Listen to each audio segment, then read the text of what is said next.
नमस्कार। आकाशवाणी जयपुर अजमेर से प्रस्तुत हैं प्रादेशिक समाचार।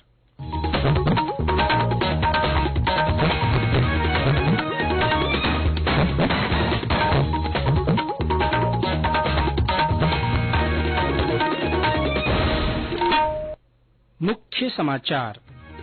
राष्ट्रीय लोक अदालत आज। प्रदेश में 517 बेंचों का किया गया गठन। गृह मंत्रालय ने आदर्श कारागार अधिनियम 2023 को दिया अंतिम रूप। इसमें सुरक्षा मूल्यांकन और कैदियों को अलग रखे जाने के प्रावधान शामिल। अप्रैल में खुदरा मुद्रास्फीति की दर 18 महीने के निचले स्तर 4.7% पर पहुंची। और प्रदेश में गर्मी के तेवर हुए तेज। तापमान में बढ़ोतरी के साथ गर्म हवाओं की आपूर्ति प्रभावित। समाचारों के साथ मैं जितेंद्र सिंह पूनिया। और अब समाचार विस्तार से। राष्ट्रीय विधिक सेवा प्राधिकरण की ओर से प्रदेश में आज राष्ट्रीय लोक अदालत का आयोजन किया जा रहा है।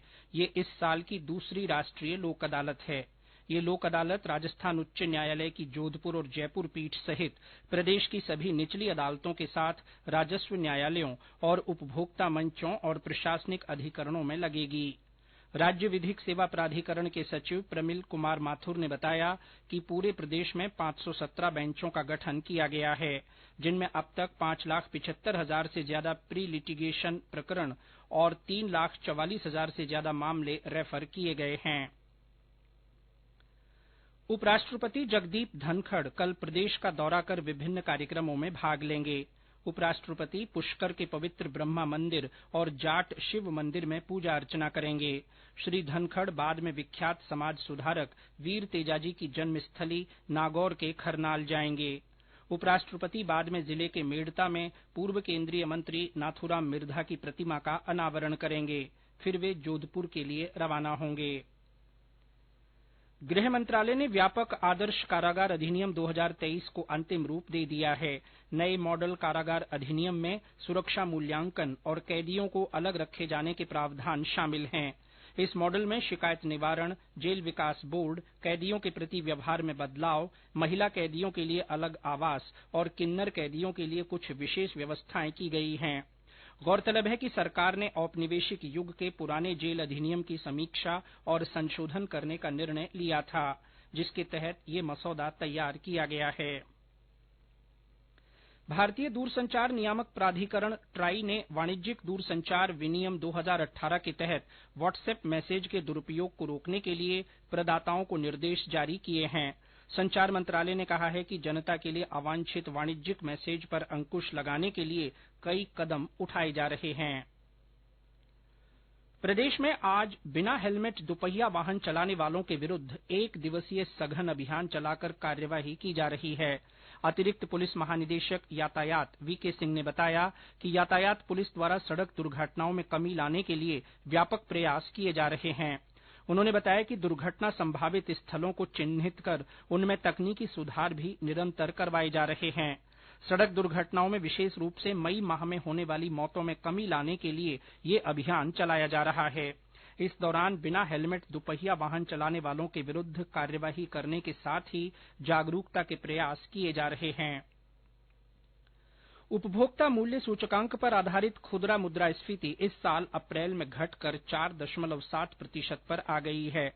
सांख्यिकी और कार्यक्रम कार्यान्वयन मंत्रालय के आंकड़ों के अनुसार अप्रैल में मुद्रास्फीति 18 महीने के न्यूनतम स्तर पर आ गई। उपभोक्ता खाद्य मूल्य सूचकांक मार्च के 4.79% के मुकाबले गिरकर 3.84% हो गया। भारतीय रेलवे की वन स्टेशन वन प्रोडक्ट ओएसओपी योजना के तहत देश भर में अब तक 21 राज्यों और 3 केंद्र शासित प्रदेशों में 785 आउटलेट्स के साथ 728 स्टेशनों को जोड़ा गया है। रेल मंत्रालय ने सरकार के वोकल फॉर लोकल दृष्टिकोण को बढ़ावा देने, स्वदेशी उत्पादों के लिए बाजार उपलब्ध कराने और समाज के वंचित वर्गों के लिए अतिरिक्त आय के अवसर पैदा करने के उद्देश्य से पिछले वर्ष मार्च में इस योजना की शुरुआत की थी।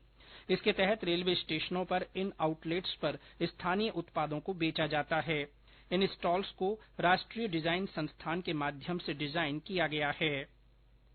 ये समाचार आकाशवाणी जयपुर अजमेर से प्रसारित किए जा रहे हैं। समाचार बुलेटिन में आपका फिर स्वागत है। प्रदेश में गर्मी के तेवर तीखे होने लगे हैं। तापमान में बढ़ोतरी के साथ ही गर्म हवाओं से जनजीवन खासा प्रभावित हो रहा है। बाड़मेर में कल इस सीजन का सबसे गर्म दिन रहा। इस बीच जिले में लू और तापघात के मरीजों की संख्या भी बढ़ गई है। भरतपुर में सूरज की तपिश और गर्म हवाओं ने आम जन को झकझोर दिया है। और ब्यौरा हमारे संवाददाता से। भरतपुर में गर्मी ने तेवर दिखाने शुरू कर दिए हैं। सुबह से ही सूरज की तपिश धरती को गर्म कर रही है और गर्म हवाओं ने आम जन को झकझोर दिया है। तेज गर्म हवा और धूप की तपिश से आम जनजीवन अस्त व्यस्त हो रहा है। तापमान में लगातार बढ़ोतरी होती जा रही है और 43 डिग्री सेल्सियस तक तापमान पहुंच गया है। गर्मी से आमजन के साथ साथ पशु पक्षी भी व्याकुल हो रहे हैं। गर्मी से बचने के लिए लोग ठंडे पेय पदार्थों का सहारा ले रहे हैं, तो वहीं गर्मी बढ़ने से बिजली की भी खपत बढ़ती जा रही है। चिकित्सकों का भी कहना है कि गर्मी को देखते हुए सिर को ढक कर रहें और पेय पदार्थों का ज्यादा से ज्यादा इस्तेमाल करें। शिव कुमार वशिष्ठ, आकाशवाणी समाचार, भरतपुर। बीकानेर, जोधपुर, हनुमानगढ़ और सीकर में भीषण गर्मी और लू का असर हुआ है। तेज गर्मी के चलते आम आदमी के साथ साथ पशु पक्षी भी व्याकुल हैं। मौसम विभाग के अनुसार आगामी 24 घंटों में तापमान में और 1 से 2 डिग्री सेल्सियस बढ़ोतरी होने की संभावना है। आज जोधपुर और बीकानेर संभाग के कुछ जिलों के अधिकांश हिस्सों में लू चलने की आशंका है। इस दौरान अधिकतम तापमान 45 डिग्री सेल्सियस के ऊपर दर्ज होने की संभावना है।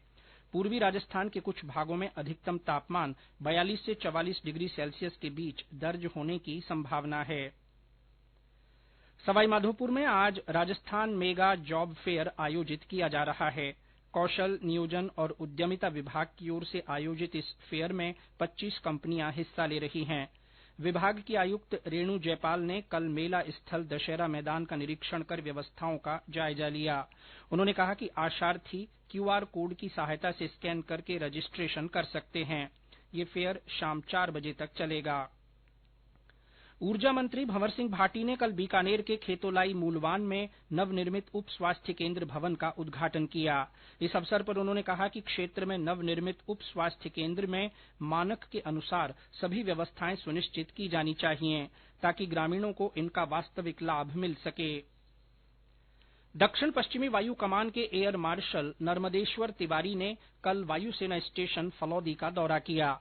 इस मौके पर एयर मार्शल ने स्टेशन की सभी वायु योद्धाओं को संबोधित करते हुए कहा कि सभी कर्मियों को उच्च एयरोस्पेस सुरक्षा मानकों का पालन करना चाहिए। साथ ही उन्होंने एयरोस्पेस सुरक्षा के महत्व पर भी प्रकाश डाला। इससे पहले स्टेशन कमांडर ने वर्तमान में चल रही तैयारियों के बारे में उन्हें जानकारी दी। श्री तिवारी ने नवनिर्मित दृश्यम ऑडिटोरियम में स्टेशन के प्रमुख कर्मियों से मुलाकात कर राष्ट्र सेवा में उनके समर्पण और उत्साह की सराहना की। सीकर में आज से जयपुर रेंज पुलिस की 20वीं अंतर जिला खेल प्रतियोगिता शुरू होगी, जो 15 मई तक चलेगी।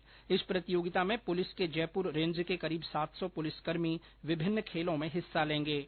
पुलिस अधीक्षक करण शर्मा ने बताया कि प्रतियोगिता का उद्घाटन जयपुर रेंज आईजी उमेश चंद्र दत्ता करेंगे। प्रतियोगिता में कांस्टेबल से लेकर एसपी लेवल तक के अधिकारी भाग लेंगे। सवाईमाधोपुर कलेक्टर सभागार में कल अनुसूचित जाति जनजाति के कल्याण के लिए विभागीय अधिकारियों और सामाजिक कार्यकर्ताओं की बैठक आयोजित की गई। अनुसूचित जाति आयोग के उपाध्यक्ष सचिन विष्णुदेव सरवटे की अध्यक्षता में हुई इस बैठक में अनुसूचित जाति वर्ग को सरकार की जन कल्याणकारी योजनाओं की जानकारी देने पर बल दिया गया। उन्होंने कहा कि सफाई मजदूरों को सुप्रीम कोर्ट के दिशा निर्देशों के अनुसार निजी कंपनियों द्वारा सीवरेज टैंक की सफाई के लिए बिना सुरक्षा उपकरणों के नहीं उतारा जाए। स्वास्थ्य सेवाओं में ग्रामीण जन सहभागिता बढ़ाने के उद्देश्य से कल जयपुर में राष्ट्रीय कार्यशाला आयोजित की गई। मिशन निदेशक एनएचएम सुधीर कुमार शर्मा ने बताया कि राज्य में 5 जिलों के ग्रामीण इलाकों में सामुदायिक भागीदारी से स्वास्थ्य, साफ सफाई और पोषण गतिविधियों के अच्छे परिणाम मिले हैं। उन्होंने बताया कि उदयपुर, बारां, बांसवाड़ा, डूंगरपुर और प्रतापगढ़ जिलों के बाद अब इन नवाचारों को राज्य के बाकी जिलों में लागू किया जाएगा। श्री शर्मा ने बताया कि इनके अनुभव साझा करने के उद्देश्य से ये राष्ट्रीय कार्यशाला आयोजित की गई। और अंत में मुख्य समाचार एक बार फिर। राष्ट्रीय लोक अदालत आज। प्रदेश में 517 बेंचों का गठन किया गया है। गृह मंत्रालय ने आदर्श कारागार अधिनियम 2023 को अंतिम रूप दिया। इसमें सुरक्षा मूल्यांकन और कैदियों को अलग रखे जाने के प्रावधान को शामिल किया गया है। अप्रैल में खुदरा मुद्रास्फीति की दर 18 महीने के निचले स्तर 4.7% पर पहुंच गई है। और प्रदेश में गर्मी के तेवर तेज हुए। तापमान में बढ़ोतरी के साथ गर्म हवाओं ने जनजीवन प्रभावित किया। इसी के साथ प्रादेशिक समाचार समाप्त हुआ। नमस्कार।